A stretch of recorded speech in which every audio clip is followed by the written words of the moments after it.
দেখেন ভয়ানক, খুবই চমৎকার চমৎকার রাস্তা আমাদের গোয়ালন্দ রাজবাড়িতে। রাস্তাগুলো দেখেন দুই পাশে সবুজ হয়ে গেছে, গাছপালা। গাড়ি, বড় গাড়ির চাপ খুব নাই বললেই চলে। হালকা যে স্কুটারগুলো দেখা যাচ্ছে, স্কুটারগুলো থেকে ওই পার থেকে যারা ভেঙে ভেঙে আসছে তাদেরকে নিয়ে আসছে পাটুরিয়া থেকে, হয়তো রাজবাড়িতে, হয়তো ফরিদপুরে। এই ধরনের লোকগুলো যাচ্ছে। আর বড় গাড়ি খুব কম, নেই সেটা না, আছে।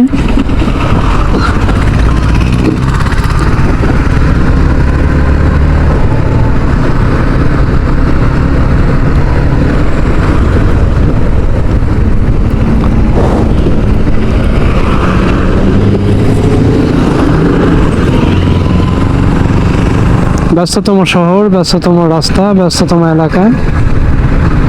সুন্দর একটা মসজিদ দেখা যাচ্ছে, শমশেরপুর জামে মসজিদ, চমৎকার। হ্যাঁ,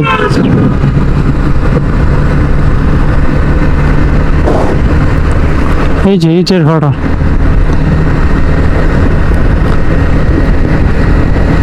খুলনা এখনো 170 কিলোমিটার।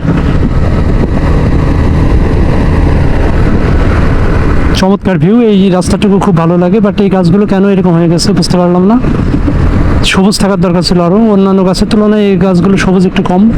এটা সম্ভবত ইটের ভাটার কারণে, ইটের ভাটার যে ধোঁয়া আসে, এই ধোঁয়ার কারণে একজাক্টভাবে এই গাছগুলোও এরকম হয়ে গেছে, সবগুলো তাই অবস্থা। শুধু ইটের ভাটার যে ধোঁয়া, এই ধোঁয়ার কারণে গাছগুলো এরকম হয়ে গেছে আমি নিশ্চিত। কারণ এখন এই লাইনের ছাড়া আর কোথাও গাছগুলো এরকম দেখি নাই, সবগুলো গাছই সবুজ, মনে হচ্ছে এগুলো পুড়ে গেছে। ঠিক আছে, আমার ধারণাটা ঠিক। চমৎকার রাস্তা, ওয়াও। একসময় এই রাস্তাগুলোতে প্রচুর খেলাধুলো করতে করতে যাইতাম, বাট এখন খেলাধুলো করি না, এখন খুব স্থিরভাবে যাই। খুবই চমৎকার রাস্তা। এমন দেশটি কোথাও খুঁজে পাবে না কো তুমি, সকল দেশের সেরা সে যে আমার জন্মভূমি। ওয়াও, চমৎকার। সামনে হচ্ছে গোয়ালন্দ মোড়। হ্যাঁ, গোয়ালন্দ মোড়।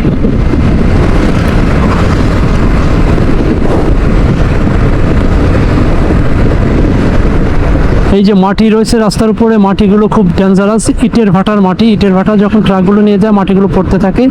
আর একটু হালকা বৃষ্টি হলে এই মাটিগুলো হয়ে যাবে স্লিপি, সেই ক্ষেত্রে বাইকের জন্য চরম মাত্রার একটা ভয়ঙ্কর অবস্থা হয়ে দাঁড়াবে। এটা খুব মানে ডেঞ্জারাস অবস্থা, মানুষের আসলে রাস্তাঘাট নষ্ট করে দিচ্ছে। তারা তো যে গাড়িতে এগুলো মাটি নিয়ে যায়, ওই গাড়িগুলোতে তাদের পর্যাপ্ত ভালো ব্যবস্থা নেই, মাটি পড়তে থাকে রাস্তার উপরে। ওয়াও, আচ্ছা আমি কি কন্ট্রোলের মধ্যে আছি নাকি? আমি দেখলাম যে যত গাড়ি আজকে বাইক আমি দেখলাম, সবগুলো বাইক আমাকে ক্রস করে চলে গেলো, বাট আমি আমার স্পিডের মধ্যে চালাচ্ছি, লিমিটের মধ্যে। এই রোডে সম্ভবত 60-র উপরে না আমার যতটা জানা। আচ্ছা, নিয়ম মানলে সমস্যা কি? আমি নিয়ম মানি, আমি 1 ঘন্টা পরে যাই, আগেও বলেছি। বাট তাহলে আজকে কি হলো যে আমি যতগুলো বাইক দেখলাম সবগুলো বাইক আমাকে ক্রস করে চলে গেলো। ওরা হয়তো ভাবতেছে যে আমি যে বাইকটা চালাচ্ছি এটাতেও খুব টর্কি বাইক, মানে একটা 63 সিসির মধ্যে সুপার বাইক।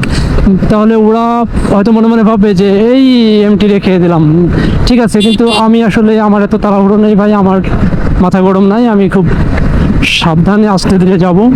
তোমাদের তাড়াহুড়ো আছে, যাও, আমি সন্ধ্যায় পৌঁছাবো প্রয়োজনে, তবু সন্ধ্যা লাগবে না যদিও।